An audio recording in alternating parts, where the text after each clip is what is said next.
Et là? Là? Est-ce que vous m'entendez dans le micro? Ah, dans les casques, ça fonctionne? Je je vais pas crier. C'est un peu surprenant, c'est la... Oui, parce qu'en fait, j'entends super bien. Pourquoi j'ai pas le... Est-ce que je dois attendre le retour enceinte? Et mais pourquoi j'ai pas le retour enceinte? Ah.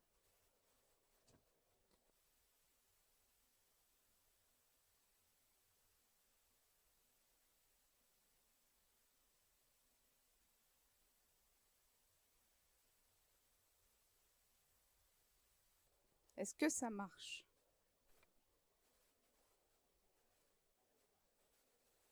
Dans les casques, ça...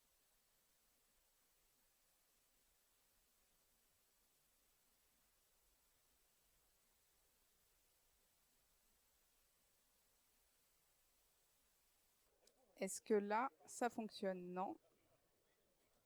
Oui, en fait, dans vos casques.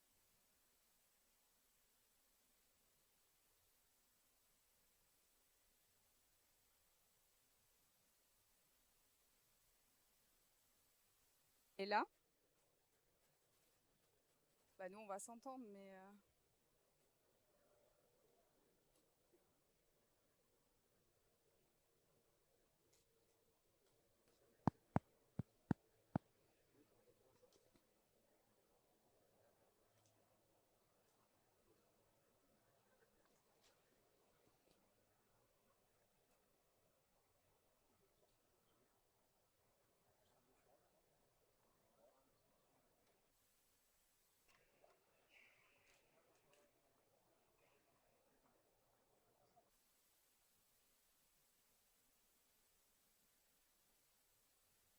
Ça marche?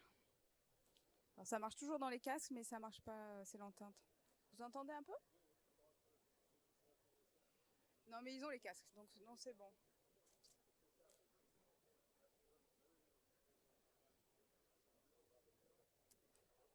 Allez, je vais. Ah, c'est mieux, je m'entends. Ça y est. Ah, là, c'est super. Voilà, c'est parfait. Bonjour à tous et je suis ravie de lancer cette table ronde sur la coopération de défense en Europe, les clés du succès. Alors moi je vais juste faire la petite introduction et je remercie le général d'armée aérienne, Monsieur Paloméros, d'avoir accepté d'animer, de co-construire cette table avec moi. Et je vais présenter tous les intervenants, dire une petite phrase sur chacun. J'ai pas pu m'étendre sur tous, je suis désolée, vous avez de longues carrières, mais je vais dire juste deux mots. Monsieur Paloméros, vous avez occupé les fonctions de chef d'état-major de l'armée de l'air de 2009 à 2012, puis vous avez été désigné commandant allié transformation par le Conseil de l'Atlantique Nord.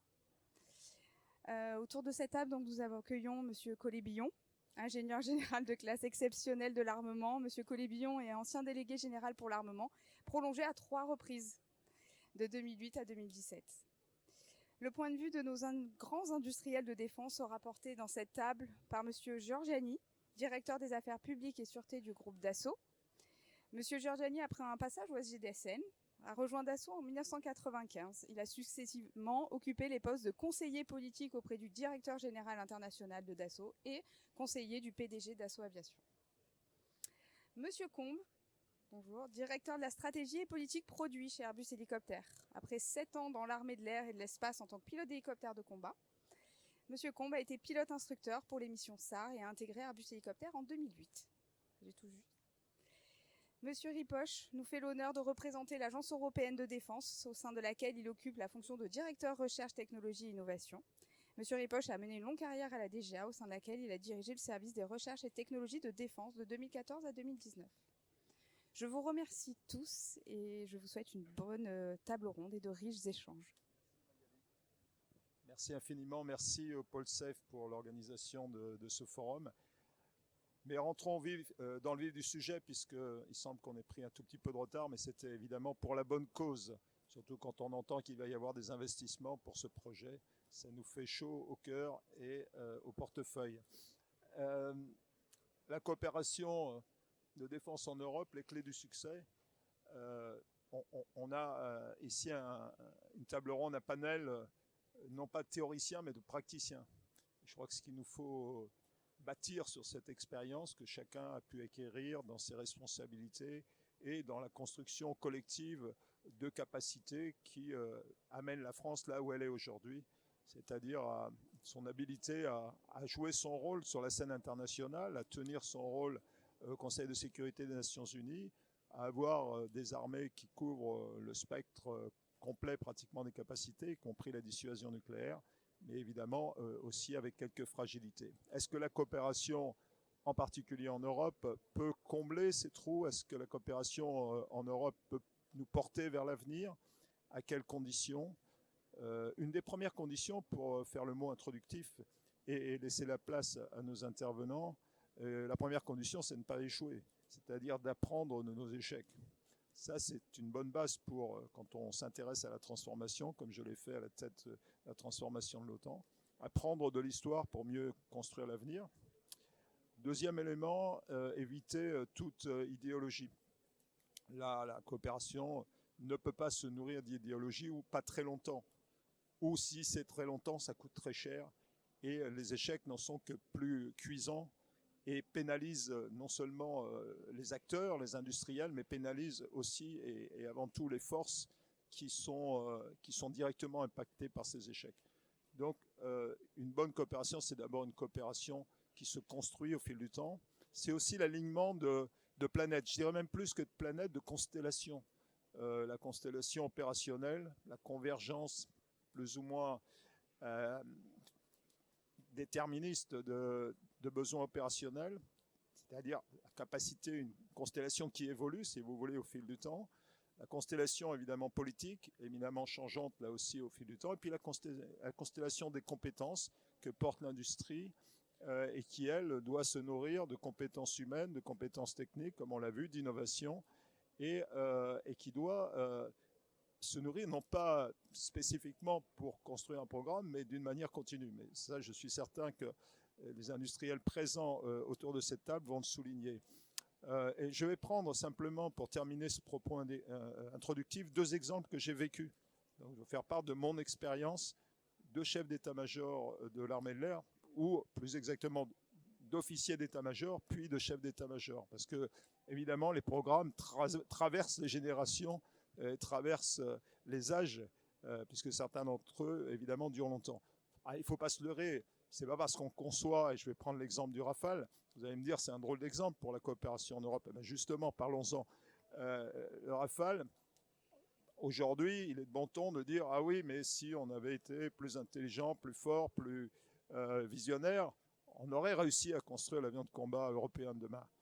Oui, ça c'est une vision un peu théoricienne et assez facile, mais si on regarde la réalité des choses, et pour faire simple, parce qu'on pourrait rentrer dans des détails, il y a des bouquins là-dessus.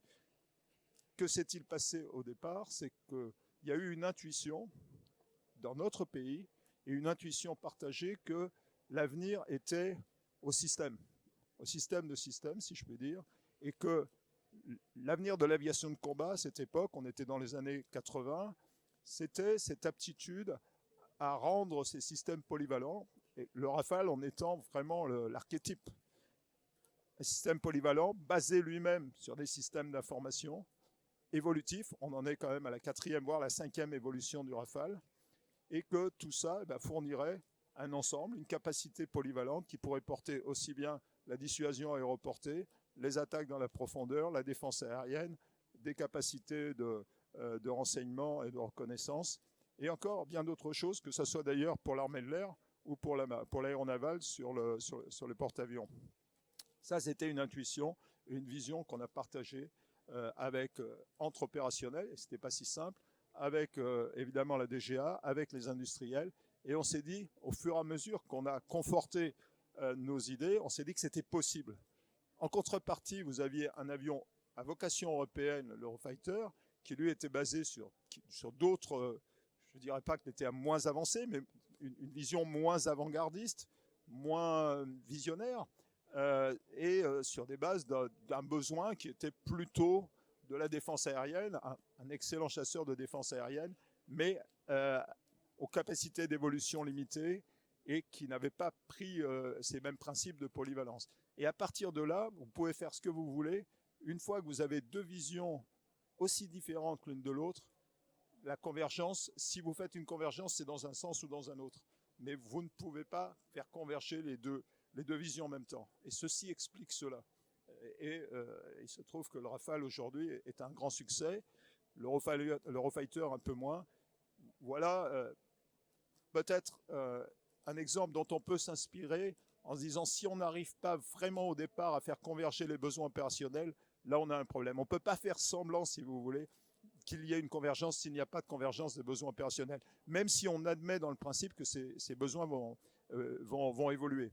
Deuxième expérience, la 400M, très différent, une vision des besoins à peu près commune avec des spécificités assez exigeantes d'un pays à l'autre. 7 pays autour de la table, mais ça, Laurent Collet-Billon en parlera mieux que moi puisqu'il a été au cœur de ce réacteur.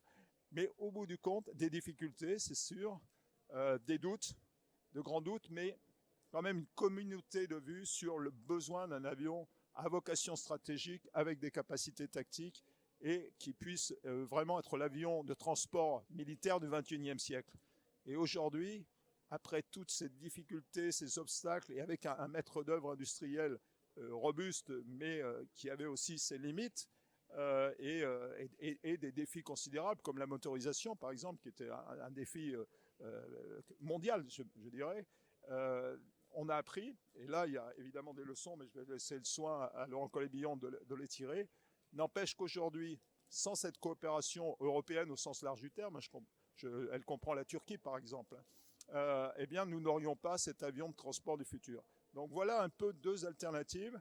D'un côté, un besoin opérationnel qui était vraiment divergent et une vision de l'avenir, la vision de combat qui était divergente. Donc évidemment, c'est un sujet qui revient sur la table avec le système de combat aérien futur aujourd'hui. A-t-on vraiment convergé sur les besoins opérationnels? C'est une question qui est ouverte, me semble-t-il. Et la 400M, qui, basée sur des compétences, c'est vrai, mais aussi sur un espoir que demain, on saurait régler les problèmes qu'on n'arrivait pas à régler aujourd'hui. Et finalement, un succès, en tout cas, au profit des opérations aériennes telles qu'on peut le voir tous les jours. Donc, partant sur ces bases-là, je suis ravi de laisser la place à Laurent Collet-Billon. Nous avons beaucoup travaillé ensemble et vous connaissez tous à la fois les compétences et la longévité de Laurent, ce qui est une qualité en soi. Laurent, quelques retours sur le passé pour mieux se projeter dans l'avenir. Merci Jean-Paul. Je vais saisir l'occasion de la 400M pour rebondir sur tes propos. Je suis arrivé à mon poste, un mois après, on commençait à m'annoncer la litanie des retards sur la 400M. Donc ça a duré un certain temps, ça m'a occupé pas mal d'heures dans mes journées, quelque part. Au fond, quels sont les retours sur la 400M pour arriver au point que tu as mentionné, c'est-à-dire un avion qui finit par rendre service quelque part? Le premier point, tu l'as mentionné, c'est les spécifications opérationnelles. Elles doivent être ajustées au plus strict et combinées à un calendrier qui lui aussi doit être parfaitement raisonnable. Dans la 400M, on a un peu tout mélangé. On a visé beaucoup trop fort, beaucoup trop vite. Il est une notoriété publique que ce que souhaitaient les Allemands à un certain moment, c'était avoir un avion qui était capable pratiquement de faire du suivi de terrain à la mode d'un Rafale, ce qui exige une motorisation absolument colossale qui n'était absolument pas envisagée sur la 400M. Donc déjà, un petit problème de cohérence à la base qui n'a jamais été traité à l'origine. Donc on a traîné ce problème un certain temps jusqu'au moment où on a redéfini complètement le calendrier et les standards avions, ce qui nous a pris effectivement un certain temps. Deuxième leçon, une organisation contractuelle déficiente à la base. C'est important les contrats. Ce groupe passe un contrat à l'industriel, maître d'œuvre, qui doit répondre. Or là, on a imaginé quelque chose qui était complètement hors sol, c'est-à-dire le fait qu'un avion du type A400M pouvait être conçu comme un avion de ligne. On pouvait signer un contrat et revenir vers le fournisseur 5 ans ou 6 ans après en lui disant mon avion est au bout de la piste, je le prends et je décolle et je m'en vais. Désolé, les spécifications d'un avion de transport militaire, même s'il fait de la logistique un peu civile à certains égards, ça n'est pas du tout ça. Donc on a remis en place un dispositif de développement avec des franchissements de jalons qui étaient précis, impératifs, avant de passer au jalon d'après. Et ça, évidemment, tout jalon suscite un paiement, sinon c'est pas drôle. Et ça nous a pris ça aussi un certain temps. Donc organisation contractuelle, spécification opérationnelle, spécification contractuelle, organisation contractuelle. Tout ça permet d'avoir des spécifications techniques d'une certaine qualité. Là, on est devant une difficulté qui est très avérée quelque part. Au fond, vous avez deux pays qui ont une organisation étatique à peu près comparable. Je ne sais pas si c'est encore le cas. C'était le Royaume-Uni et la France à l'époque, avec des pratiques contractuelles et des pratiques de spécification technique qui étaient très similaires, des compétences techniques également similaires dans l'État, c'est-à-dire que nous bénéficions de tout le savoir-faire des essais en vol, des spécificateurs de moteurs, etc., qui existent à l'intérieur du ministère des Armées. Soyez conscients du fait que dans les autres pays qui étaient participants à la 400M, on n'a jamais trouvé ça. C'était à un point tel que, grosso modo, on me laissait parler tout seul face à l'industrie, alors qu'il y avait 6 autres pays. Pourquoi ? Parce que j'étais le seul, parmi mes homologues, à comprendre à peu près de quoi je parlais. Ce qui, quand même, ayez conscience de ça, parce que c'est un point quand même qui est assez dur. Ça évolue lentement, mais ça évolue quand même. L'organisation étatique également peut être en cause. Et là, je rejoins le problème de la compétence technique. Le contrat est théoriquement un contrat par une organisation internationale qui s'appelle l'OCCAR, mais l'OCCAR, au fond, a des capacités que sont celles que lui apportent les nations, et en l'occurrence, les capacités apportées par les nations à la base étaient très modestes. Voilà. Donc je crois qu'il faut également, au moment où on lance un contrat en coopération, s'acharner à trouver une organisation étatique reposant sur des compétences techniques avérées, y compris dans les États participants. Enfin, l'organisation industrielle. On n'a pas toujours respecté dans la 400M le principe qui est cher à une maison qui est représentée par le monsieur qui est à ma droite, qui est le principe du best athlète. Grosso modo, je te laisserai développer ce concept de manière intéressante.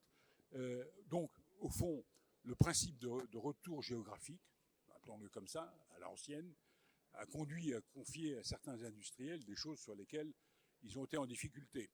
Je pense à des partenaires allemands sur le moteur, par exemple, mais ce n'était pas généralisé. Thales, c'est un peu vautré, pour employer un terme qui caractérise assez bien la situation de l'époque, c'est un peu vautré sur le Flight Management System en étape initiale. Ils avaient complètement sous-estimé la difficulté du problème également. Donc c'est pas quelque chose qui est propre à un industriel quelconque, c'est assez généralisé. On se dit c'est facile et on ne met pas les moyens en face. Voilà, défaut d'analyse. Alors, que faire ? Je crois que moi je suis assez fanat de ce que tu as dit, Jean-Paul. Avoir un maître d'œuvre fort, ça c'est vrai, ça permet de redresser les situations. Et le maître d'œuvre fort permet également d'aboutir rapidement à des spécifications opérationnelles, parce que les spécifications techniques bouclent avec les spécifications opérationnelles, d'aboutir à des spécifications donc, qui sont réalistes, atteignables assez rapidement et sans trop de risques de dérive, quelque part. Je vais vous citer un exemple qui n'est pas celui qu'évoquera Bruno Giorgiani après, j'en suis sûr. Je vais vous citer l'exemple de satellites d'observation. On a fait des satellites d'observation qui s'appelaient Helios à la bonne vieille époque, en coopération avec l'Italie et l'Espagne. Il y a un maître d'œuvre qui était fort, qui était du côté français. Et au fond, ces programmes, à quelques difficultés technologiques près sur des composants électroniques, qui étaient de très très avancés, ces programmes se sont bien déroulés. Ils se sont déroulés de manière normale, avec des retours vers les opérationnels des 3 pays qui étaient tout à fait satisfaisants. Voilà, je vais m'arrêter là. Je crois que c'est la leçon pratique rejoint la tienne, Jean-Paul, c'est être très pragmatique, mais ne pas viser trop haut. Jamais. Viser trop haut, c'est se planter à certains égards. Il ne faut pas manquer d'ambition, mais savoir échelonner dans le temps les progrès qu'on veut faire de manière réaliste et également de manière financière parfois. L'alignement des planètes, l'alignement raisonnable des planètes, et puis bâtir sur les compétences et la crédibilité, et bâtir la crédibilité. Et c'est vrai, le point souligné par Laurent Collet-Billon, cette différence de culture entre différents participants, évidemment, elle est extrêmement importante. C'est vrai aussi au niveau opérationnel, même si évidemment l'appartenance la plupart du temps à une même entité comme l'OTAN qui a cette vocation, c'était le rôle en particulier du commandement de la transformation, à interopérabiliser en quelque sorte ou à donner des références, mais parfois c'est quand même pas suffisant pour conduire des programmes. Donc on va passer vraiment à la phase des praticiens de l'industrie. et en particulier à Bruno Giorgiani, qui nous a fait le plaisir, l'honneur d'être avec nous, même si tu es chez toi ici, Bruno. Et fort heureusement, Dassault est un des grands maîtres d'œuvre présents ici sur le site et souhaite le demeurer. C'est important pour l'avenir du pôle aéronautique. Dassault, on ne le sait peut-être pas assez, mais a toujours été porté sur la coopération. Je te laisserai le soin de développer ça. Je me souviens en particulier de cette tentative de coopération avec les Britanniques. Le BAE, c'était au début des années 90, qui a échoué, mais on pourra y revenir. Et puis, il y a aussi ce projet de Neuron, dont on se souvient, qui a quand même abouti à 6 pays, qui a volé ici, hein, cette UCAV, ce drone de nouvelle génération, dont on peut se demander quel sera l'avenir, mais en tout cas qui a montré la capacité à fédérer des compétences. Et évidemment, la question qui est sur toutes les lèvres, donc je la poserai en votre nom, c'est quid de ce système de combat aérien futur qu'on appelle de nos voeux? Sera-t-il simplement un système de combat aérien futur ou sera-t-il un système de combat futur européen? C'est la question. Merci Jean-Paul. Moi, je me réjouis d'être ici avec vous pour aborder ces questions de coopération de défense en Europe. Et d'ailleurs, je m'en réjouis d'autant plus parce que si je lis la presse allemande et si je lis les déclarations faites par certains dans la presse allemande, Dassault serait confit dans une sorte de mysticisme du splendide isolement franco-français. Et comme viennent de le dire à la fois Laurent Collet-Billon et Jean-Paul Paloméros, effectivement, c'est une vue de l'esprit. C'est une vue manichéenne de notre histoire. Non seulement parce que dans les programmes civils, ils sont tous faits en coopération, mais surtout parce que dans les programmes militaires, nous avons fait effectivement le Neurone à 6 pays, et nous avons, par le passé, fait à la fois l'Atlantique, 2 en coopération, le Jaguar en coopération, l'Alpha Jet en coopération. Donc, il n'y a pas de mysticisme du splendide isolement parce que nous aurions fait le Rafale tout seul. Enfin, en franco-français. Un avion de combat, comme ça a été rappelé, c'est aujourd'hui la quintessence de ce qu'on peut faire en termes de haute technologie. C'est une cathédrale de haute technologie mise au service des armées. Pour réaliser une cathédrale, il vous faut un architecte maître d'œuvre qui va assurer la responsabilité du programme. Aujourd'hui, à travers le monde, vous avez 3-4 industriels qui peuvent se prévaloir de disposer d'une expérience nécessaire pour être architecte maître d'œuvre d'un programme d'avion de combat moderne. Cette expérience, vous ne vous l'auto-attribuez pas. Ce titre, vous ne vous l'auto-attribuez pas. C'est le fruit de l'accumulation de savoir pendant près de 70 ans. De l'ouragan au Rafale en passant par le Neurone, Dassault Aviation et ses partenaires ont fait toutes les générations d'avions de combat. On sait que faire un avion militaire, et là je serai un peu plus provocant que Laurent, c'est pas repeindre en vert ou en gris un avion blanc. Et si on veut le réaliser en coopération, ça nécessite une organisation simple et efficace. C'est exactement ce que nous avons mis en place autour du Neurone. Lorsque Michèle Elloumaré nous a confié ce projet, elle nous a donné un double défi. Elle voulait que ce soit un laboratoire technologique et un laboratoire de coopération européenne innovante. Laboratoire technologique, il l'a été, puisque c'est aujourd'hui le seul drone furtif qui a comme la taille d'un Mirage 2000 à voler en Europe. Et coopération européenne innovante, il l'a également été, puisque nous avons défini un autre modèle de coopération que celui qui prévalait jusqu'à maintenant. Et ce modèle, il repose sur ce que Laurent nous a déclaré qu'il lui avait manqué dans certains programmes, c'est-à-dire un maître d'ouvrage clairement identifié, responsable des arbitrages à la fois politiques et avec l'industriel maître d'œuvre, et un maître d'œuvre fort, clairement identifié, qui choisit ses partenaires sur la base de leurs compétences. Je crois qu'on n'est pas assez riche en Europe pour se permettre, à l'occasion de programmes en coopération, se permettre d'apprendre ce que l'on ne sait pas faire. C'est le meilleur moyen pour conduire un projet en coopération vers un échec. Et autant vous dire que ce n'est pas du tout la philosophie de ma maison. Donc nous avons réalisé ce projet à 6 pays. On a tenu nos coûts, nos délais, Et on a été en termes de performance, et je pense que c'est ni Laurent ni Jean-Paul qui pourront me démentir, bien au-delà de ce qu'on pensait collectivement pouvoir atteindre comme résultat. Et d'ailleurs, l'avion continue à voler. Il y a toujours des PEA qui nous sont passés par la DGA pour utiliser le neurone comme avion banc d'essai. Bien. Parlons du NGF, puisque c'est évidemment le sujet qui intéresse tout le monde. Je vous dirais que sur le NGF, on ne peut pas reprocher à Dassault d'avoir fait preuve de mauvaise volonté. On ne peut pas nous le reprocher parce que nous savons, avec nos partenaires, tout faire. Bien. Or, nous avons accepté de partager le programme et aujourd'hui, Airbus a 2/3 du projet NGF. Et je ne parle pas du grand SCAF, où ils sont maîtres d'œuvre sur un certain nombre d'autres piliers. Nous avons gardé un de travail sur le NGF. Mais évidemment, en tant que maître d'œuvre responsable, de devoir fournir ensuite aux armées le meilleur produit au meilleur coût et dans les meilleurs délais, il nous revient, pour assurer cette responsabilité, de conserver un certain nombre de work packages que nous estimons stratégiques pour la réussite du programme. Je vous en donnerai 2. Vous avez la furtivité.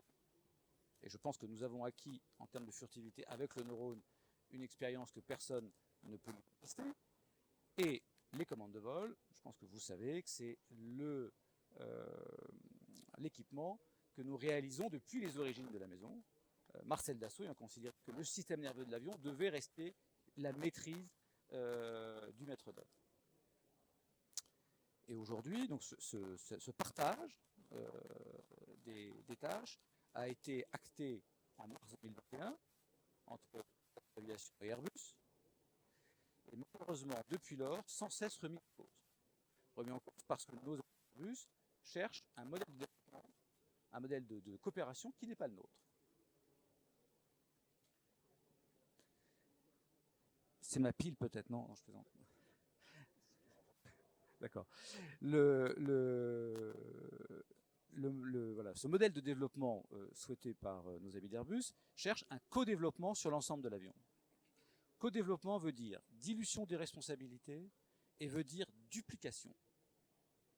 Là encore, ce n'est pas du tout l'idée qu'on se fait d'une coopération.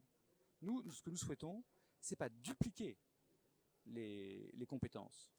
C'est à la fois reposer sur des best athlètes, c'est-à-dire le plus compétent dans son domaine, et favoriser les interdépendances entre les acteurs européens.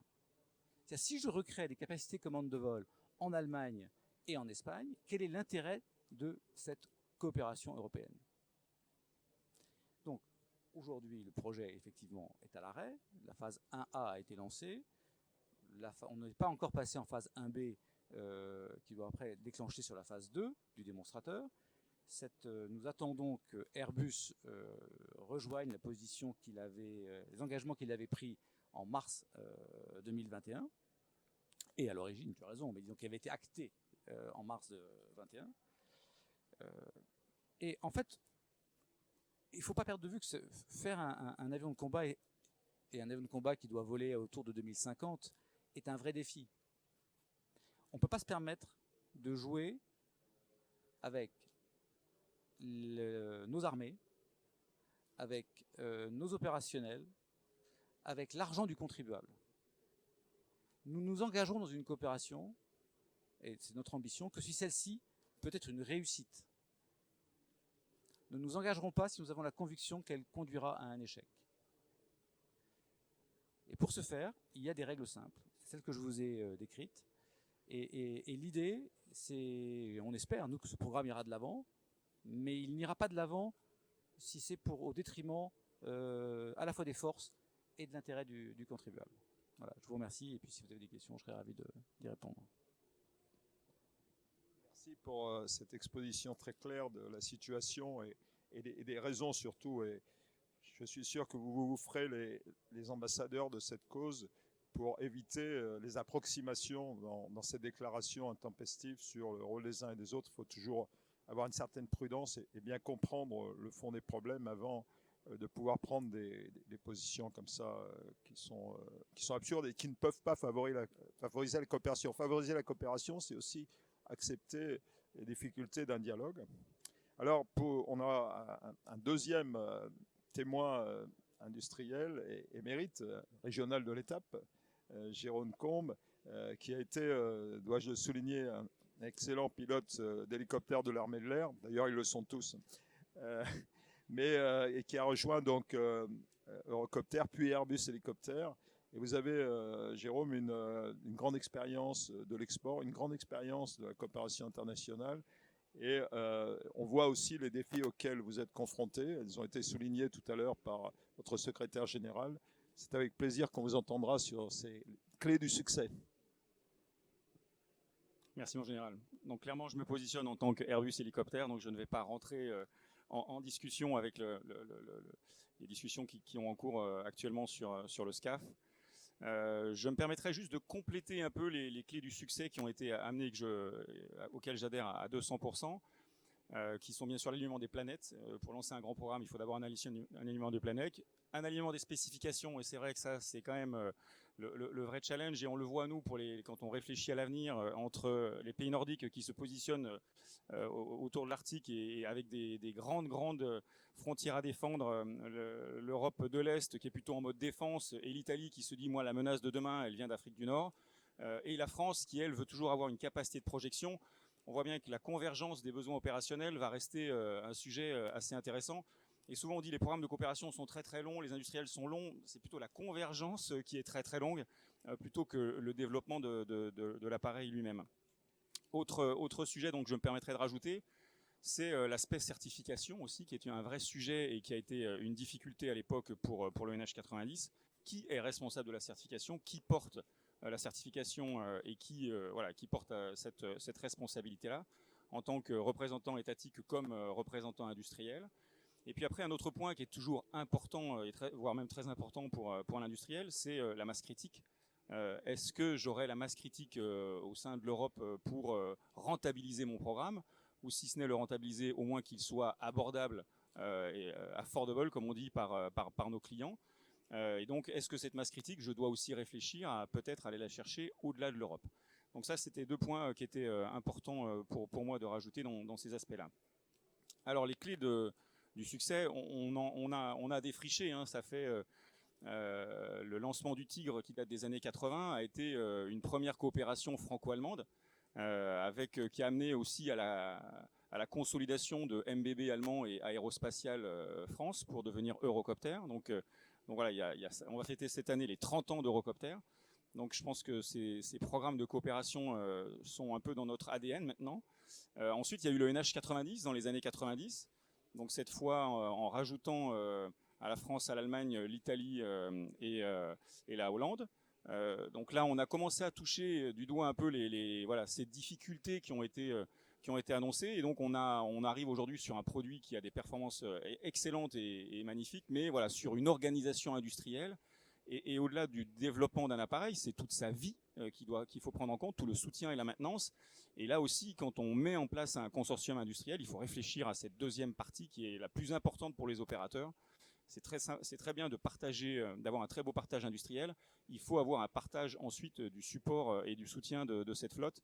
Et c'est là où on a bien compris, nous, qu'il y aura des erreurs à ne pas commettre, à ne pas refaire. Et si on devait se projeter un peu dans l'avenir, c'est justement ce qu'on lance, c'est-à-dire que Airbus Hélicoptère aujourd'hui est numéro 1 mondial dans le marché civil. Je pense que cette position-là, on l'a grâce à ces grands programmes.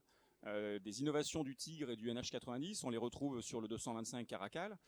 Donc c'est grâce à ces grands programmes que ça nous permet d'avoir un peu des grandes innovations, les commandes de vol électriques sur le NH90, qui nous permettent d'avoir cette position un peu d'excellence sur le marché mondial. Et là, voilà, l'alignement des planètes maintenant, il a été plus ou moins annoncé par l'OTAN, qui a lancé un projet qui s'appelle NGRC, Next Generation Rotorcraft Capabilities, qui est de réfléchir au remplacement des flottes de Caracal, de H-101, de W-159, d'hélicoptères opérés par les forces otaniennes en Europe, et de se dire, voilà, à l'horizon 2040-45, à quoi dois-je réfléchir, qu'est-ce qu'on doit mettre en place pour réfléchir au remplacement de ces flottes. Et c'est là où l'Europe, le Fonds européen de défense, amène un peu une opportunité pour les industriels européens, qui a été d'une part de créer une petite place dans ce fonds européen pour des sujets rotorcraft. Alors maintenant on dit rotorcraft parce que hélicoptère c'est une architecture, rotorcraft c'est tout ce qui va décoller verticalement mais n'est pas spécialement un grand rotor et un rotor anti-couple.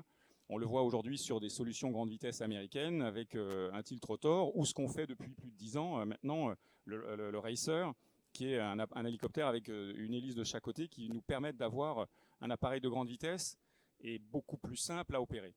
Et donc le grand défi de ce projet NGRC va être de définir les besoins otaniens et européens à l'avenir.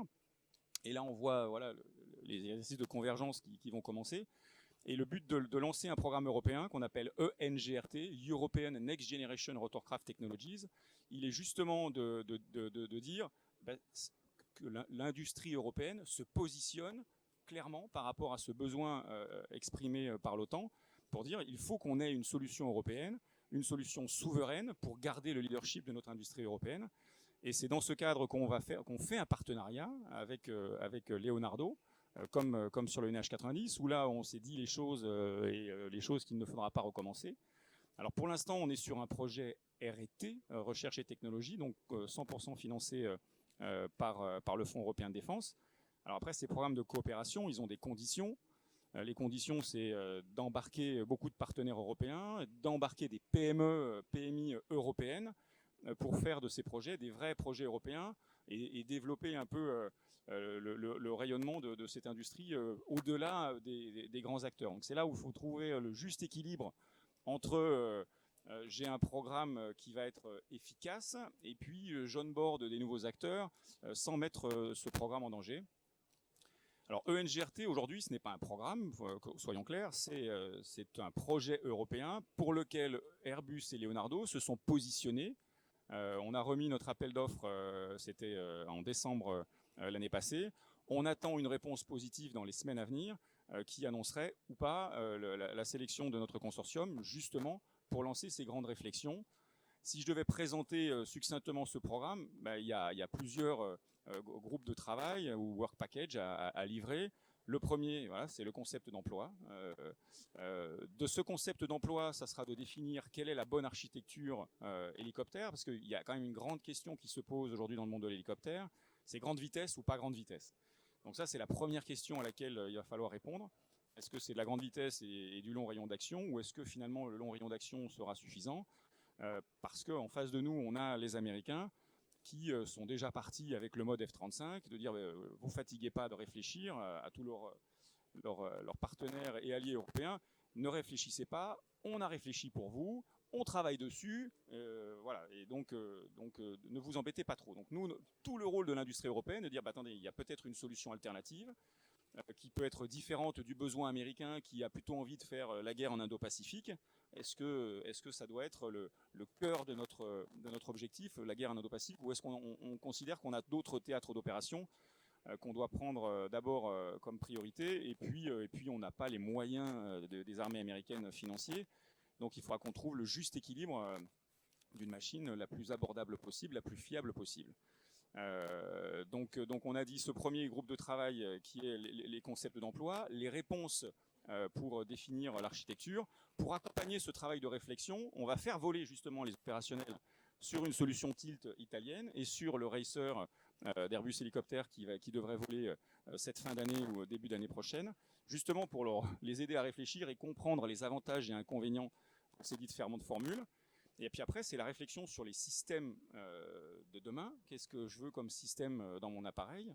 On parle beaucoup de modular open system architecture, hein, donc une architecture système qui soit ouverte, qui permette de faciliter les incréments, qui permette d'éviter de casser tout mon système dès que je veux rentrer un nouvel optionnel dedans, qui a été justement l'une des difficultés du NH90. Donc recommençons pas ça. Donc cette modularité, on l'a déjà touché du doigt avec l'avionique qu'on a sur nos appareils d'aujourd'hui, hein, qui était l'Ionix. Donc on se rapproche déjà de cette approche modulaire, mais il faut continuer à améliorer notre produit. Et après, c'est les structures. Il y a toute une partie airframe. Est-ce que je veux des structures un peu plus innovantes, un peu plus résilientes, qui me donnent un peu plus d'informations sur leur état de santé après avoir pris des impacts. Donc voilà un peu les grands axes de réflexion. Et puis le troisième, c'est grande vitesse ou pas grande vitesse. Donc quel type de propulsion, quel type de moteur, quelle puissance de moteur il me faudra pour faire voler ce type d'appareil. Donc voilà, au niveau des hélicoptères, la vision de coopération européenne, elle est là. Elle existe. Espérons que ça plaira, que notre offre plaira à l'Europe. Et puis voilà, ENGRT, ce n'est qu'une première brique qu'il va falloir développer au long des années pour imaginer peut-être un lancement de programme à l'horizon 2030. Voilà un peu les perspectives d'avenir. Merci infiniment pour cette vision à la fois très concrète de l'expérience du NH90 en particulier, qui soulève d'ailleurs une question. Je crois que Laurent Collet-Billon veut revenir là-dessus sur la maintenance. Oui, je crois que sur la NH90, vous avez évoqué la nécessité de s'intéresser à l'intégralité de la vie d'un système. C'est absolument fondamental, effectivement. On connaît tous les difficultés que rencontrent les opérationnels dans le soutien quotidien du NH90, qui exige beaucoup d'heures de travail pour 1 heure de vol. C'est un peu la même chose sur la 400. J'ai un nouvel esquimau, merci. C'est un peu la même chose sur la 400. On est passé complètement à côté des spécifications de maintenance. Le temps de changement d'un moteur, plus près, le temps de changement d'un moteur, c'est bon là, le temps de changement d'un moteur sur la 400 est quelque chose de colossal comparativement au temps de changement d'un moteur sur le Rafale aujourd'hui. Voilà des exemples de spécifications qu'on a ratés au démarrage des programmes quelque part.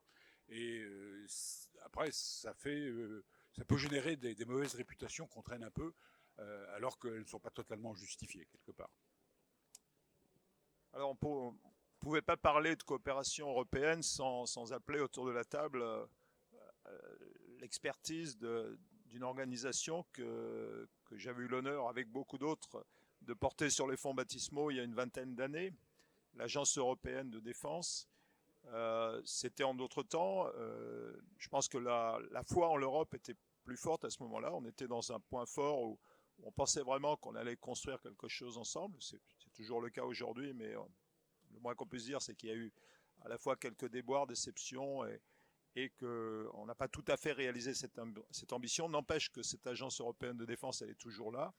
Et on a la chance aujourd'hui avec nous d'avoir Jean-François Ripoche, qui est responsable de la recherche et de la technologie. C'est un poste éminent et qui va essayer de déchiffrer avec nous le méandre institutionnel européen et surtout de nous aider, de vous aider, puisqu'il y a des patrons de PME dans la salle, bien identifier quelles sont les voies et moyens pour accéder à ce Graal des fonds européens de défense, voir aussi quelles en sont les contraintes et surtout les opportunités. Merci.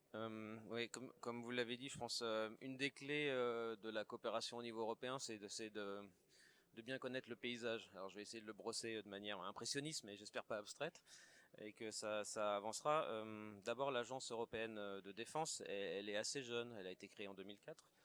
Donc on est 18 ans, voilà, un adolescent préadulte avec ses qualités et ses défauts, mais en pleine croissance encore. D'abord, c'est une agence intergouvernementale, c'est l'agence des ministères de la Défense.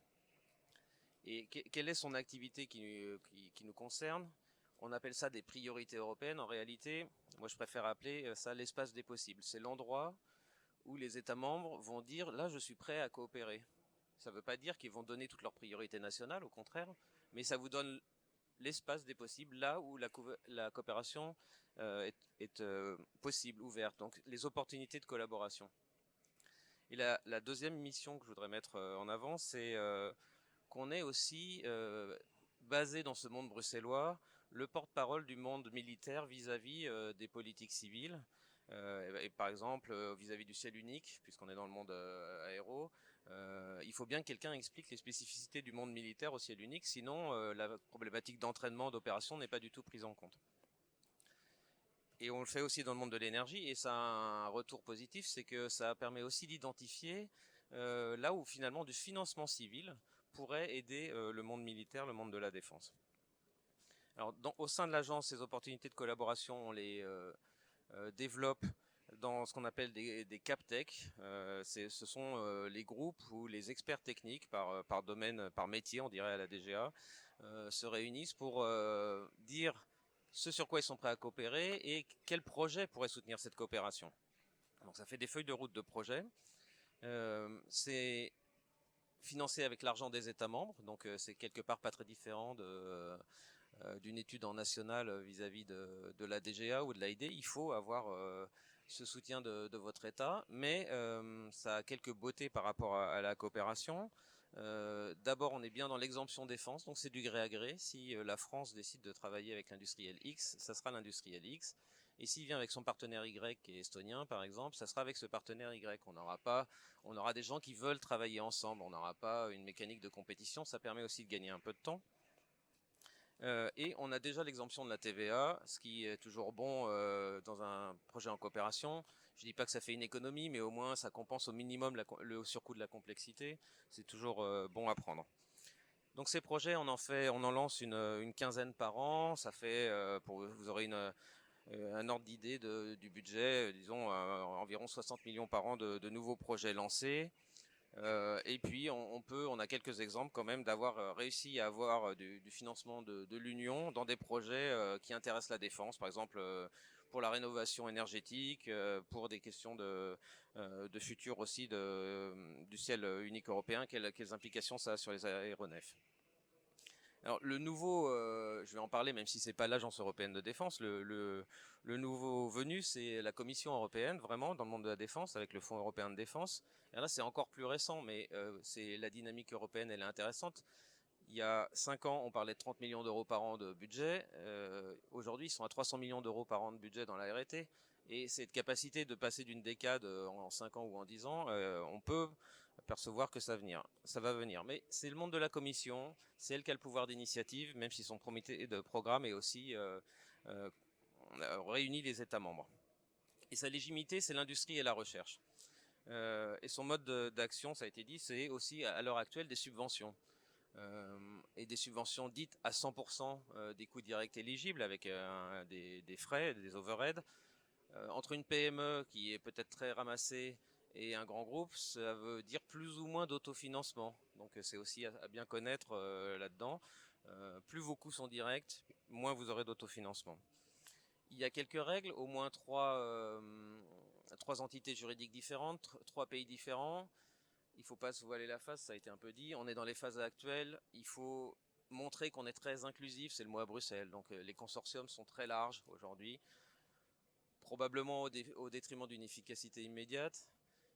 C'est à mon avis un mal nécessaire. Voilà, on en passera par là. Cette logique de consortium et de subvention elle fait remonter de manière visible au rang 1 des sous-traitants, des gens qui seraient entre guillemets que sous-traitants, donc ils sont plus visibles. Je pense que dans l'avenir ça va stabiliser sur des consortiums plus restreints. Ce sont des compétitions, des appels à projets ouverts, donc c'est pas parce que vous avez le soutien de votre ministère et un bon consortium que la victoire, la subvention au bout du tunnel est acquise, mais bon, faut tenter sa chance. Et puis il y a aussi un appel à projet dédié aux PME, donc il faut aussi regarder ces appels à projet en tant que tels. Comme je disais, c'est très jeune, ça a été mentionné par d'autres intervenants. Les premiers résultats donc, sont attendus en juillet. Stratobus, les technologies d'hélicoptères ont été données dedans. Il y a une vingtaine de catégories qui couvrent à peu près tout le monde militaire classique, je dirais, parce qu'évidemment la dissuasion n'est pas du tout dedans. Les appels à projet 2022 ont déjà été publiés, on travaille déjà sur l'appel à projet 2023, donc vous voyez on est aussi dans ce temps long de l'aéronautique et de la défense où il faut s'inscrire dans la durée et travailler longtemps en amont pour pouvoir faire aboutir, concrétiser ces projets, mais je crois que ça a été déjà dit dans les clés. Néanmoins, paradoxalement, une fois que c'est lancé, c'est très court pour déposer un projet. Et mon conseil, en particulier si votre structure est petite, c'est faites-vous aider. Je ne fais pas la pub des consultants, mais il y a des gens, et il y a les pôles aussi qui sont là. Il y a des gens qui voient passer plein de dossiers, ont la connaissance de cette mécanique. Vous allez gagner un temps qui sera important, et puis ça va peut-être vous aider aussi à construire des consortiums. Peut-être quelques attentes vues du monde européen. Tout ça, on espère que ça aura un effet d'entraînement, que les budgets nationaux de R&T, de R&D vont augmenter, parce que c'est ça le but. C'est aussi de créer un marché européen, que les Européens achètent plus de systèmes européens. Aujourd'hui, la proportion, elle est assez étonnante, hein. C'est 40% d'acquisition de matériel européen en Europe et 60% hors d'Europe. Donc vous voyez que même si on inverse la proportion, ça fait un doublement du marché intérieur. Enfin, ça fait plus 50% sur le marché intérieur, ce qui serait pas négligeable. Et donc c'est le pari, hein, c'est le pari que ça va entraîner ça. Alors on peut en discuter, une défragmentation, c'est le mot bruxellois, au niveau des maîtres d'œuvre, on verra bien. Moi ma branche c'est plutôt recherche, technologie, innovation, ça a été dit aussi.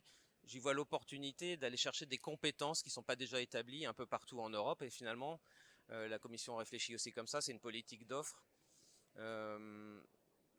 D'avoir des compétences, de sélectionner sur la base des compétences et pas juste sur la base du drapeau ou de l'établissement. D'accord, oui. Je suis le dernier après de nombreux interlocuteurs, donc on me demande d'aller le plus vite possible. Bon, il y a quelques pays qui jouent le jeu, il y en a d'autres, c'est plus compliqué. Évidemment, le but, c'est de créer aussi des synergies civiles défense, hein. Horizon Europe, c'est 90 milliards d'euros aujourd'hui. Vous voyez, c'est pas le même ordre de grandeur. Donc, si on peut jouer bien de la dualité civile-militaire, on va aussi être gagnant. C'est un des objectifs. Et peut-être mon dernier point pour aller rapidement, je pense qu'on a beaucoup dit, nos success stories, pour parler en mauvais français, c'est les technologies transverses. L'agence européenne a été le réceptacle d'une coopération Airbus, Allemagne, Thales sur les composants de puissance au nitrure de gallium, et ces composants on les retrouve dans l'Eurofighter et dans le Rafale. C'est peut-être très difficile de coopérer au niveau système, mais on peut faire des solutions européennes au niveau plus bas, composants ou sous-système. Et puis on a aussi quand même comme succès peut-être des programmes moins visibles politiquement, mais qui sont tout aussi importants, comme la guerre des mines navales, où la convergence des besoins s'est faite à l'agence. On a fait de la R&T en commun. Ça ne veut pas dire que tous les pays se sont entendus. On peut dire qu'il y a 3 groupes. Il y a les Allemands avec les Allemands avec les Norvégiens, les Français avec les Britanniques, les Belges avec les Néerlandais. Pour autant, il y a eu de la R&T commune, il y a des solutions communes, des architectures différentes, des industriels différents, mais c'est pas grave, on peut y arriver, et finalement au bénéfice des armées européennes. Et dernier mot, je pense que l'espace est un domaine tout à fait en développement, avec entre guillemets le New Space, où on fera pas des systèmes très pointus à 27, hein, Syracuse 5 ou les successeurs de CSO, mais tous les systèmes autour qui aujourd'hui sont possibles pour finalement mettre en orbite avec quelques millions, tous les pays qui n'avaient pas d'industrie spatiale s'y lancent, et il y a vraiment beaucoup d'opportunités là. Voilà, je m'arrête là. Je crois qu'on arrive à peu près au bout du temps. On aurait 1000 questions à poser, hein. C'est normal, la coopération, vous l'avez compris, c'est un chemin. C'est un chemin, c'est quand même une sorte de procession de foi, mais c'est aussi un engagement très concret. Qu'en tirer? Regardons le monde d'aujourd'hui et de demain. Les États-Unis, on en a beaucoup parlé. Plus de 500 F-35 qui vont arriver quand même sur le continent européen. Ça doit nous faire réfléchir. Est-ce que c'est ce qu'on veut? Pas moi en tout cas. La Chine qui monte en puissance et qui sera là, donc le choc un peu. Une réalité, la guerre en Ukraine, on ne va pas en parler aujourd'hui, on a d'autres occasions. Mais il va falloir quand même en tirer des conséquences sur notre véritable autonomie stratégique. Moi, j'ai absolument pas peur d'employer ce terme-là. Il n'a rien d'inconvenant. Je préfère ça plutôt que de parler de souveraineté qui se dilue au fil du temps. Mais passons. Enfin, il faut quand même qu'on prenne à bras-le-corps cette question. Est-ce que l'Europe veut vivre demain? Est-ce qu'elle veut compter? Est-ce qu'elle veut être une Europe puissance avec une certaine autonomie stratégique? Et il est clair que dans le monde de confrontation, de puissance et de concurrence qu'on vit aujourd'hui, l'industrie, et a fortiori l'industrie de défense, est un atout de cette compétence. Et c'est au travers des différentes interventions, c'est bien ça qui ressort. Si on veut attirer les talents, si on veut attirer les plus jeunes, il faut évidemment faire de l'innovation, mais avec un sens. Et ce sens de la défense du bien commun, ce sens de la sécurité commune, il n'y aura pas de prospérité sans défense. Je pense que tout le monde est en train de s'en rendre compte. Il passe par une industrie de défense organisée et qui travaille le mieux possible ensemble. Ça ne veut pas dire qu'on fera tout à l'avenir, mais efforçons-nous, et on en a eu quand même des témoignages, on a eu des témoignages très, très, très concrets. Efforçons-nous de le faire ensemble, depuis les grands maîtres d'œuvre industriels, dont la responsabilité est entière, jusqu'aux PME. On a vu qu'il y avait beaucoup d'innovations ici, ailleurs, en France, en Europe. C'est vraiment le moment, et c'est pour ça que je crois que cette table ronde était pertinente. Je remercie tous les intervenants. Je remercie aussi tous les auditeurs qui ont eu cette patience. La matinée a été longue, mais ce n'est pas fini. Et eh bien, écoutez, au prochain épisode. Merci.